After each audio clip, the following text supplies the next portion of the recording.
Well, hello, Dave. Thank you very much for talking to me today. My pleasure.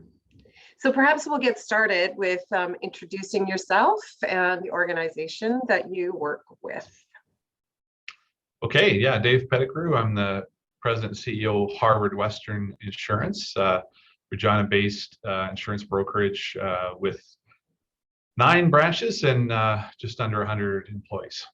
Wow, that's great. So today we're talking about employee engagement. And we have, of course, at iC3 been partnering with you and Harvard Western for many years. And so let's get started with what motivated you to start measuring employee engagement way back in the day. Well, the truth is I started because Rick and Sadie said you should start doing this. And it actually was, as a part of our first strategic plan and then joining the broker performance group, it was really an expectation that we measure our employee engagement. So the truth is, it wasn't something that I was asking for, but was open to. And then once we started the process, it certainly became clear that it was very valuable to measure it. So, yeah. And so when you receive your employee engagement results, what happens sort of right after? What does the process look like now? So yeah, and we've been doing it, I guess, for 10 years now. So every year when we get the results in, everybody's always very keen to get them. Of course, we have overall company results, but each of the managers, as long as they have at least 3 responses, get a report for themselves. So everybody obviously will go through their results. We get all the comments back. And then we go through a process of debriefing with the staff. So we ask our leaders to sit with their teams, really no more than 5 or 6 at a time, depending on the size of the team, and go through the results and look for more specific feedback, more depth in terms of there's concern areas, what are the concerns. That results in potentially a series of actions that get rolled up. We get together as a flow management team, compare notes, and then we conclude the process with, okay, based on what you've told us, these are the things we have to work on. And then we come back to the employees, share the results, commit to the actions.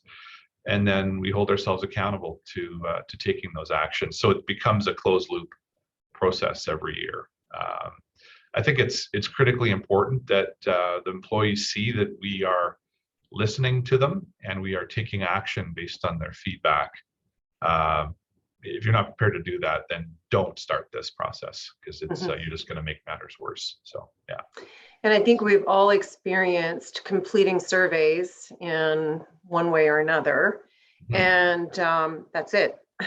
That's the beginning and the end of that exercise, that there is absolutely no follow-up, there's no action planning, and there's no way of measuring if people have listened and have, improved whatever it is that they're looking at when it comes to the planning piece. So that's great. And over the last, 10 years, can you think of a time that this process gave you a big surprise with these results? Yeah, there's been different surprises along the way. Our very first survey, we knew we were having some challenges, and we definitely got hit between the eyes by our employees. Very low results, which was hard to take, but also it was good at least to have established just a benchmark, because it's always about relative performance. How are we doing relative to how we were doing? Over the years, generally improving, but then, as we made some changes to our hours and management structure, we saw the employees weren't all that happy with it, so it still slid back a bit. But I guess overall, I probably, one of the bigger surprises we had more recently, a very positive surprise, was we had set a 5-year objective to get to a net engagement score of 75. At the time, I think we were around 50. And I think it was 2 years later, we were over 90. which was really kind of crazy, because now it's just okay. Now we have really nowhere to go but down.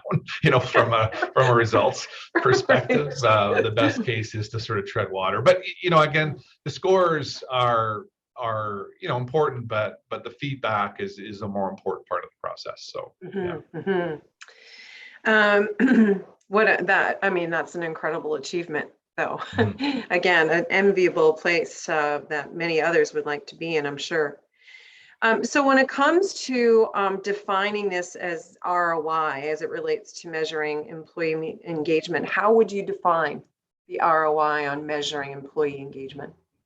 Yeah, that's a tough one, obviously, because what is it, Drucker, that says that culture trumps strategy, and I really believe that. I think creating a positive culture is such an important part of really everything that you do in the company, right? So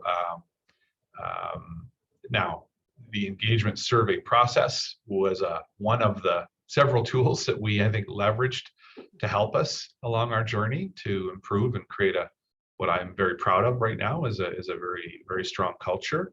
But honestly, Joanne, I don't know how to measure that as a distinct standalone component. It permeates everything that we do, right? So but I'm fully convinced that our culture is a very key differentiator for us, both as we deliver service to our clients, but also as we attract and retain talent. I think it's a key advantage. Yeah, I agree with that. And the fact is, it usually confirms, I think, employee engagement surveys usually confirms what people know anyway. If you're at 50%, you probably know that that's how the culture feels. And if you're over 90, as you are, you can feel that too, of course. And it's not sort of done. It's always a work in progress. You're never done. No, you're never done. Never done. Yeah. And things shift and change. People leave. Things like COVID, of course, have hit culture quite hard. But anyway, it's never done. So I guess the last question is around this whole idea of this enviable culture that Harvard Western has. And do you feel that participating in the employee engagement program makes up part of that? I think you had just touched on it there, but would you have the same results and achievement when it comes to this, NPS score with the survey if you hadn't participated in this program? Do you think? No, I think it's been very important, Joanne, and if you think about it, engagement of your employees should be your number one priority as a leader or a business owner, and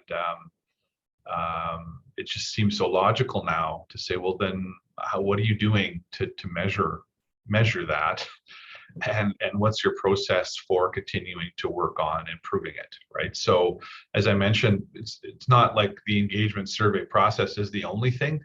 There's a lot of other things that we try real hard at, and I think we do a reasonable job at, but it's having that benchmark, having that feedback.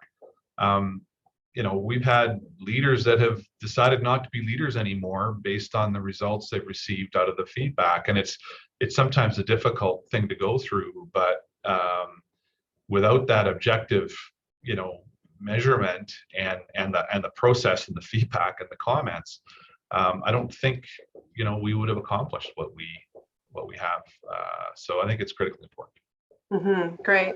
And any final comments on this subject before we close off for today? No, I think it's been great, for us to have been working with iC3 for as long as we've had. It's a tremendous partner, and so we're very fortunate to have hitched our wagon to